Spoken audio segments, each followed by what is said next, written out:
Let's see how to fix this missing DLL problem in just 3 steps. So in the step 1, we have to open this page. The page link is provided in the description. So this has got download button. So we'll click on download button and the file will get downloaded. We have to save this file somewhere.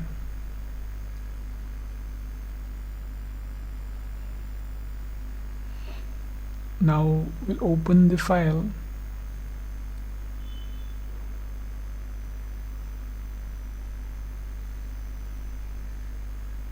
Now we have to copy this file.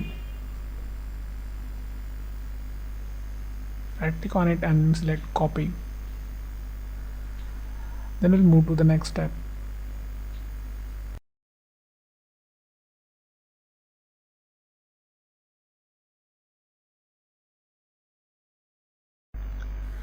Now open C drive, then open Windows folder.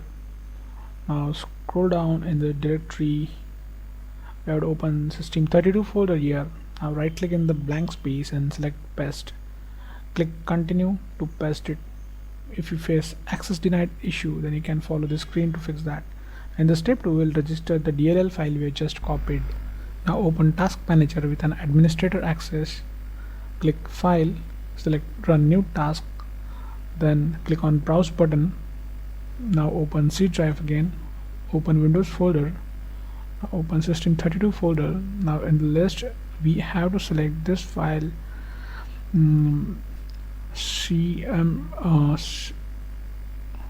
cmd.exe. click OK, select this checkbox and click OK. Now this will open in administrator mode. Just maximize the screen. We have to execute 3 commands here. So first is going to be check disk. Now execute this and type Y. In the next command would be sfc space / scan now. Just execute this, and now while this running in the background, we'll open a new command prompt from task manager. Just click this box again and click OK. Now we'll just keep this window side by side. So in this command prompt, just type this command carefully. Now just replace your my missing DLL file with the DLL file which we have just copied. Execute it. Now wait this verification completes. Now after everything is done, click start menu and restart it. So before you restart, just hit like the video.